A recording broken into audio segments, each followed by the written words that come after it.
그럴 때 중앙에 있는 선은 보이지 않습니다. 저는 그때는 그랬습니다. 그래서 저는 이 경계는 보이지 않는 마음의 선이 아니었을까. 이 경계선 위에 선다는 것은 실제로 고달프고 위험을 감수하는 일인지 모르겠습니다. 그것은 나 자신이 끊임없이 선택에 대한 결단을 내려야 하고요. 이와 아울러 다른 선택의 가능성을 배제하는 그러한 이유가 되기도 합니다. 그럼에도 불구하고 우리는 그런 그 경계선상에 머물러 살고 있습니다. 그리고 그 위에 무언가를 결정하는 긴장감을 갖고 살아가고 있습니다. 부인할 수 없는 부분이에요. 이러한 경계선 위에 서 있는 저와 여러분, 우리 모두는 그 위에서 무언가를 선택해야 하는 끊임없이 고민하는 긴장감에 사로잡혀 있는 모습입니다. 이 모습을 저는 오늘 말씀을 통해서 보게 되었습니다. 왜 그러한 모습이었을까를 같이 한번 여러분에게 전달하면서 그렇구나라는 생각, 깨달음 같이 공유하기를 원합니다. 주 예수를 믿으십시오. 그러면 여러분이 원하는 모든 것을 얻을 수 있게 될 것입니다. 믿으십니까? 여러분이 하시는 사업도 번창할 것입니다. 자식의 대학 승도 문제없이 통과될 것입니다. 서서히 아멘 소리가 이제 작아지게 되죠.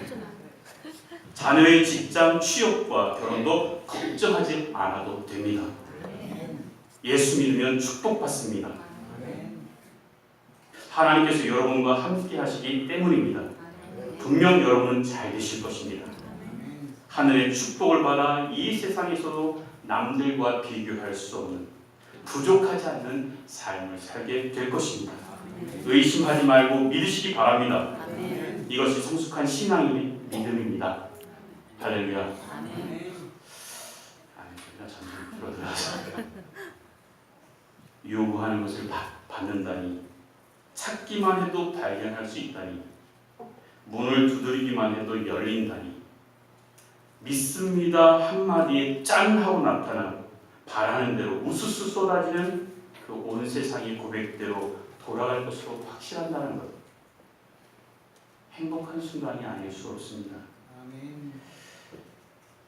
특히 오늘 말씀을 읽고 듣고서 고개에 들지 않을 우리들의 간절함, 욕망이 어디 없을까요? 이 말씀을 듣고서 구하고 싶지 않은 마음이 어디 없겠습니까? 그래서 사람들은 구합니다. 십자가에 못 박힌 예수 앞에서 자신 안에 있는 원하는 바를 간구합니다. 근데 이상하죠? 여러분이 제가 앞에서 이렇게 서두에서 말씀을 드리는데 뭔가 아멘 소리가 서로 궁합이 안 맞게, 누구는 아멘 소리가 나기도 하고 누구는 왜 저러지? 목사님 오늘 아침 잘못 드셨나? 그런 광경에서 이런 마음이 듭니다. 기독교는 무슨 종교인가? 영성의 종교인가? 아니면 욕망의 종교인가?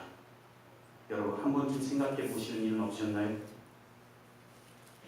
신앙이 서 있는 경계선입니다.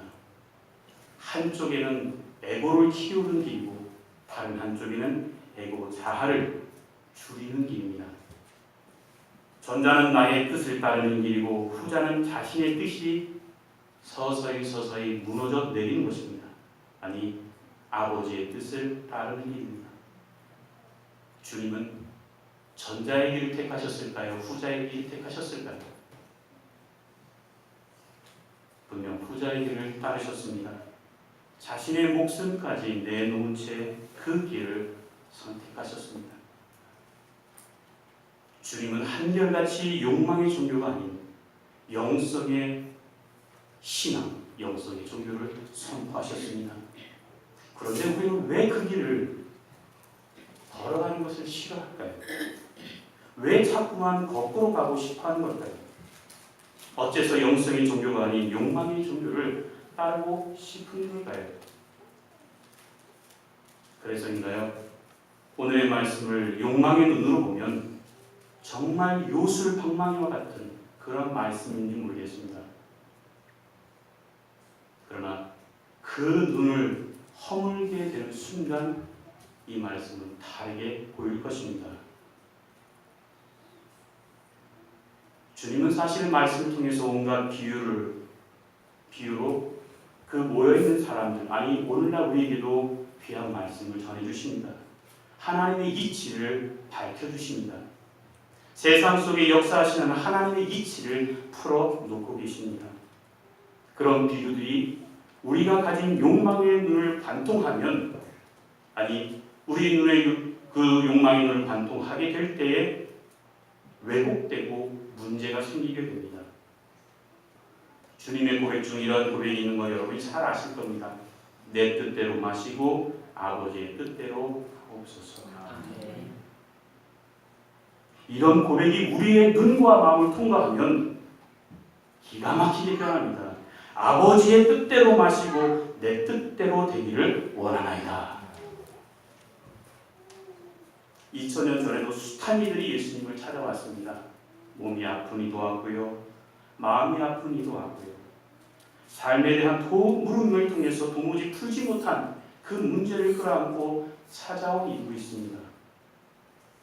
이 자리에도 없다고요? 아니죠. 이 자리에도 분명히 있습니다. 그들을 향해 주님은 구하라, 찾으라, 문을 두드리라고 말씀을 해주셨습니다. 그렇게 되면 누구든지 받게 되고 찾게 되면 문이 열릴 것이다 라고 그렇게 말씀하셨습니다. 왜 그러셨을까요? 주여 주여 하는 자마다 하나님 나라에 가는 것이 아니다라고 말씀하셨던 그 주님께서 그렇게 말씀하신 이유가 무엇일까요? 도대체 어떤 뜻이 담겨 있는 것일까요? 오늘 본문에 나오는 말씀 모두가 사실 마음에 관련된 이야기입니다. 즉 마음을 내는 일입니다. 여기서 마음을 내는 것이다라고 하는 것은 하나님의 마음을 향해 우리의 마음을 불러일으키는 것이다라고 하는 것이죠. 그렇게 일으킨 마음이 하나님의 마음으로 흘러가기를 바라는 것입니다. 그것이 무엇인가 하면 주님이 오늘 말씀하신 기도의 의미입니다. 그런데 우리 기도가 어느 하나에 애착을 갖거나 집착하게 되면 그 울타리 너머를 벗어날 수 없게 되는 것이죠. 여러분, 빗방울이 떨어지면요, 하늘에서 땅으로 떨어지게 됩니다. 땅에서 하늘로 떨어지는 빗방울은 없지요. 저는 태어나서 한 번도 그런 것을 본 적이 없습니다. 강물도요, 위에서 아래로 흐르게 됩니다. 아래에서 위로 솟구치는 일은 가끔씩 태풍이 분다는 회오리가 일어나지 않는 한 그런 일이 별로 없을 겁니다. 봄이 오면 꽃이 피고 가을이 오면 낙엽이 집니다. 세상의 이치는 그렇게 흘러가죠. 이 세상의 이치는 우리는 하나님의 섭리라고도 이야기할 수 있습니다. 그런데 이것을 거꾸로 바뀌게 하는 일들이 가끔씩 벌어집니다. 이 순리를, 이 이치를 거꾸로 튀게 됩니다. 인간의 마음을 스스로가 붙들게 되고 이 마음이 하나님께로 흘러가지 못하도록, 하나님의 이치를 깨닫지 못하도록 하는 경우가 얼마나 많은지 모릅니다. 자신이 붙들지 않을 때 마음은 흘러가서 내 마음에서 하나님의 마음으로 건너갈 수 있게 된다라고 하는 것. 그렇게 마음이 통할 때 비로소 기도로 우리는 주님과 소통하게 된다라고 이야기할 수 있습니다. 누가복음 11장 1절부터 13절에는 다음과 같은 말씀이 있습니다. 너희 가운데 어느 아버지가 아들이 생선을 청하는데 생선 대신 뱀을 주겠느냐? 아니 달걀을 청하는데 전갈을 주겠느냐? 너희가 악해도 자녀들에게는 좋은 것을 줄 줄 알거든. 하늘에 계신 아버지께서야 구하는 이에게 얼마나 더 좋은 것을 주시지 않겠느냐. 아무리 약한 사람도 자신의 자녀에게 잘한다고 주님은 말씀하셨습니다.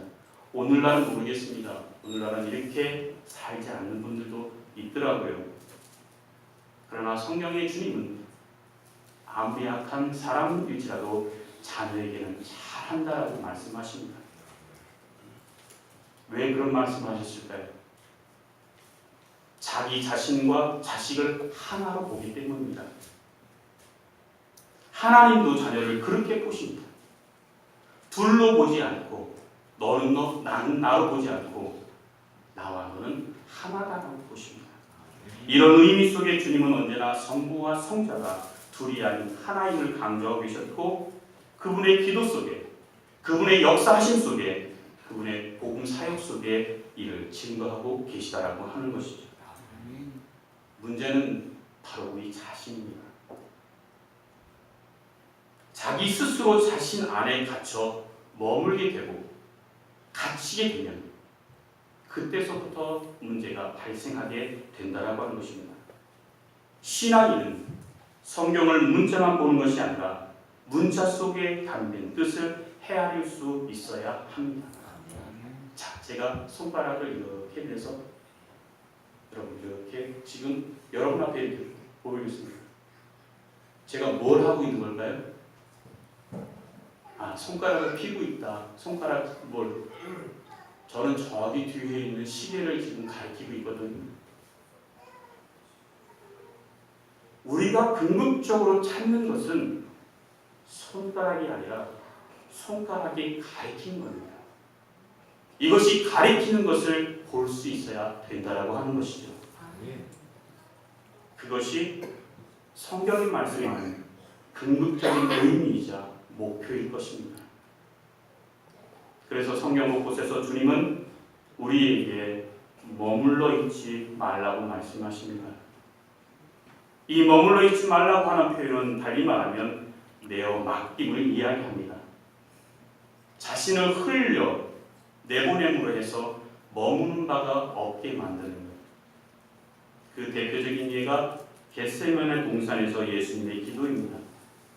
삶과 죽음의 경계선상에서 서 있을 때 아마 제자들을 데리고 달아나면 예수님은 벗어날 수도 있었을 겁니다. 십자가 죽음을 면할 수도 있었습니다. 그러나 왜 예수님은 바보처럼 도망치지 않으셨을까요? 피로에 고락거리는 제자들 뒤로 한 채 주님은 홀로 엎드려 이렇게 기도합니다. 가능하면 아버지, 가능하면 이 잔이 저를 비켜가기를 원합니다. 비켜가게 해주세요. 예수님 자신도 죽음을 원치 않으셨다고 하는 겁니다. 그 죽음의 고통이 너무나 힘겹기 때문에 그것을 원치 않으셨을 겁니다. 그 십자가의 죽음이 자신을 비켜가기를 바랬습니다. 그것이 예수님의 마음이 아니었을까? 그러나 주님은 나의 뜻에 접착제를 발라놓지 않으셨습니다.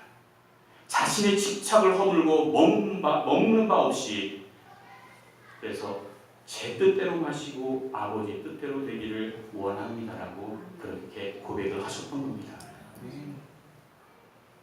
혹시라도 이런 분들이 계시진 않습니까?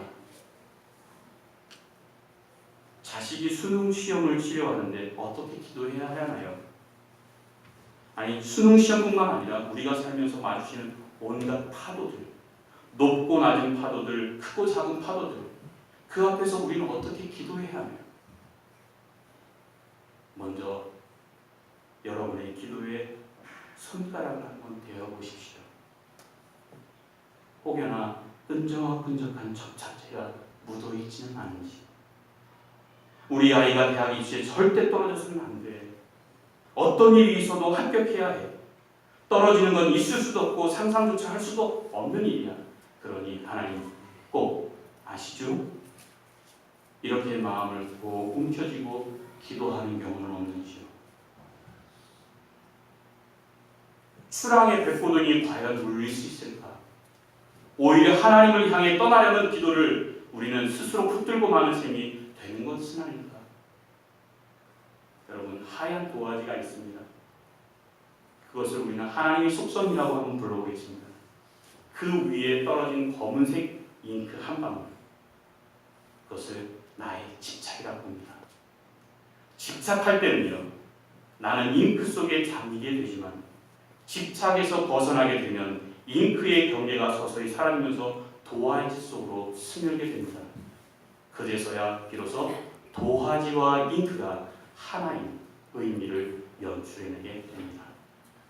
결국 무엇이든 같아질 때 서로를 통하게 되고 거기에서 의미를 창출하게 된다고 하는 겁니다. 머무는 기도와 머물지 않는 기도는 다르죠. 밧줄로 묶인 채 항구에서 백고동만 눌리는 배는 출항할 수 없습니다. 바다로 나아갈 수 없다라고 하는 것입니다. 저는 이렇게 기도했으면 좋겠습니다. 이러한 기도를 할 수 있는 지혜가 있기를 바랍니다. 그리고 이러한 기도를 하나님 앞에 할 수 있는 능력을 여러분이 소유하기를 소망합니다. 주님, 저희 아이가 차분한 마음으로 시험을 대할 수 있기를 기도합니다. 두려움 없이 최선을 다할 수 있기를 기도합니다. 아이의 시험을 위해 제가 지혜롭게 뒷바라지할 수 있기를 기도합니다. 저의 집착이나 욕심으로 인해 아이에게 부담을 주지 않기를 기도합니다. 아이와 제가 삶의 파도를 받아들이든 결과가 어떠하든 기꺼이 수용할 수 있기를 기도합니다. 여러분, 어떤 것이 더 주님 앞에 멋진 기도이며 정말 성숙한 신앙인의 모습이고 기도일까요? 여기에서 머무름보다는 오히려 내려놓음이 더 돋보이게 되는 것입니다. 머물지 않기의 기도는 바다를 향해 출항할 수 있습니다. 대륙과 대륙을 연결하며 항해를 하게 됩니다. 사람도 물건도 실어 나갈 수 있게 되고요. 좋은 소식, 또한 그렇지 않은 소식까지라도 전할 수 있게 된다고 하는 것입니다. 그럼 우리가 집착하는지 아닌지는 어떻게 할 수 있을까? 답은 간단합니다. 자기 자신이 더 잘합니다. 다른 누구보다 빠르고 정확하게 본능적으로 자신이 더 잘합니다. 자신의 내면을 보기만 하면 알 수 있는데 우리는 그것을 알려고 하지 않고 보려고 하지 않는다라고 하는 것이 문제입니다. 오늘날 우리의 기도는 욕망이 투영일 경우가 많습니다. 예수님의 기도는 달랐습니다. 주님의 기도는 자신의 모습을 비우는 기도였고 십자가였습니다. 스스로 짊어지는 자기 십자가, 그것이 하나님의 뜻이었다고 합니다. 그런 방식으로 주님을 구하고 찾고 문을 두드리라고 하는 말씀을 합니다. 그래서 그분의 기도는 막힘이 없었고 흘러가는 마음의 여행이었으며 순례였다라고 하는 것입니다. 제가 오늘 본문 말씀을 통해서 제목을 정한 마음이 뭉클해 주신 주님이라고 하는 그 대목은 사실 마가복음 14장에 나와 있는 당황스러운 이야기와 이 말씀을 결부시켜서 정한 것입니다. 한 여인이 나오시오. 매우 값진 향유가 담긴 옥합을 가지고 와서 예수의 머리에 붓는 사건이 벌어졌습니다. 어떤 사람이 화를 내면서 그 여인을 책망하듯 서로 이야기합니다. 왜 이 비싼 향유를 허비하지? 여러분, 300데나리온, 1데나리온이 물론 여러분 잘 아시다시피 하루 일당이 노동자 일당 임금입니다. 2017년 4월 3일 연합뉴스에서 기사낸 그 기사거리가 근로자의 일당 임금이 15만 3천 원이라고 합니다. 물론 약간 좀 다를 수는 있지만 그래도 그런 평균적인 임금. 그래도 평균 2.451당의 하루꼴로 일당을 얻게 된다고 하는데 그럼 그 2년 동안의 금액입니다. 임금입니다. 4,590만 원. 이것을 그 자리에서 떼서 예수님 머리에 부어버립니다. 얼마나 여인이 망설였을까요? 그 따가운 눈총, 따가운 시선, 그리고 그 상식적인 것 몇 번이나 주저했을까요? 그러나 그 자리에서 깨버립니다. 세상이 갖는 편견과 집착, 아직은 그 공간에서 산산이 부숴버리게 된다라고 합니다. 그리고 자신이 그 순간 녹아버립니다. 그 향유와 함께 녹아 흘러내리게 됩니다. 예수는 그것을 받아들였다는 거예요. 허비라고 낭비라고 생각하지 않고 너는 나를 위해서 가장 소중하고 가장 귀한 것을 나한테 주었구나. 여러분, 믿음은 이런 것이어야 되지 않나요? 여러분의 삶은 이런 삶이 되어야 되지 않나요? 최소한 예수를 믿는다고 한다면. 저는 예수를 믿는 사람 중에서 불행한 사람인지 모르겠습니다. 우리 아까 장모님께서 기도하셨지만 그 시련과 연단을 피하기 위해서 얼마나 많이 몸부림쳤는지 모릅니다. 사람들 앞에서 그렇습니다. 저는 가장 불쌍한 목사인지 모른다고. 저도 꿈이 있었습니다. 그 꿈을 하나님이 저버리게 만드셨고 생명과 바꿔놓으셨습니다. 그 죽음 앞에 서 있을 때 저는 그러한 깨달음을 얻게 됐습니다. 내가 하나님 앞에 선다고 하면 내가 하나님 앞에 무슨 말씀 드릴 수 있을까?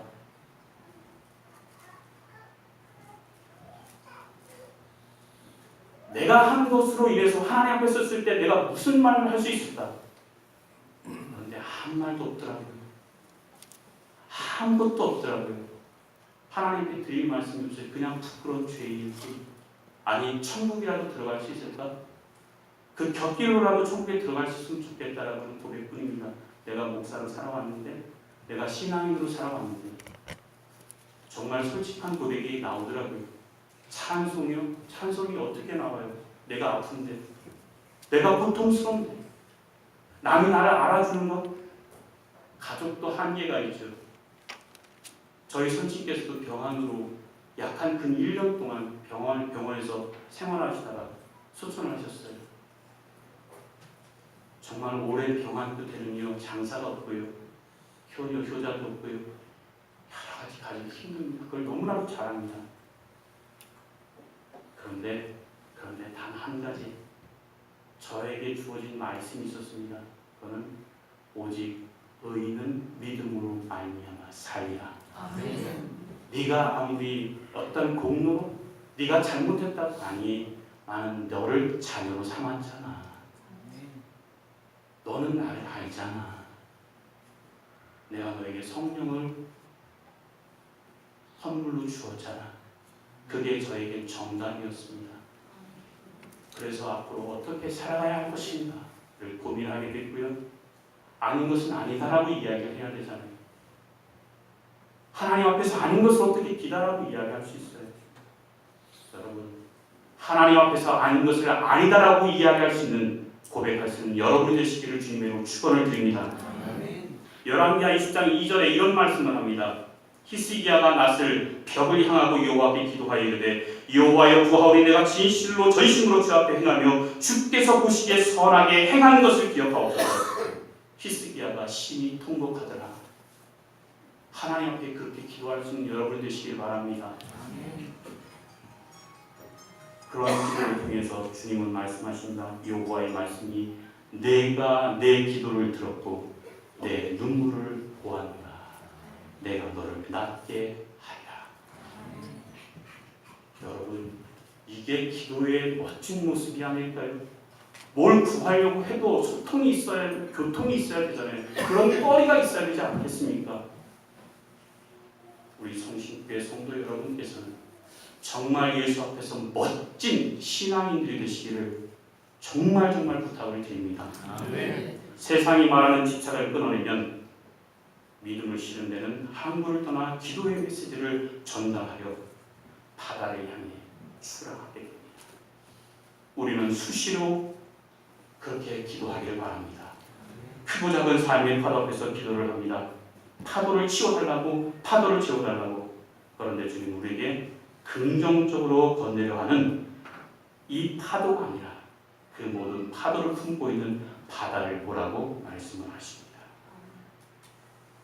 이것은 바로 오늘 말씀은 주님은 성령이라고 하는 방점을 지게 됩니다. 기도하는 우리에게 주님께서 건넨 것은 다름이 아니라 성령입니다. 크고 작은 파도를 다 녹여버리는 하나님의 속성, 그 속성이 여러분 마음과 여러분 생각과 영혼 속에 내재하신다고 하면 이 말씀의 진정한 의미를 깨닫고 우리는 집착을 벗어나 하나님과 아름다운 소통을 이뤄내게 된다라고 하는 것입니다.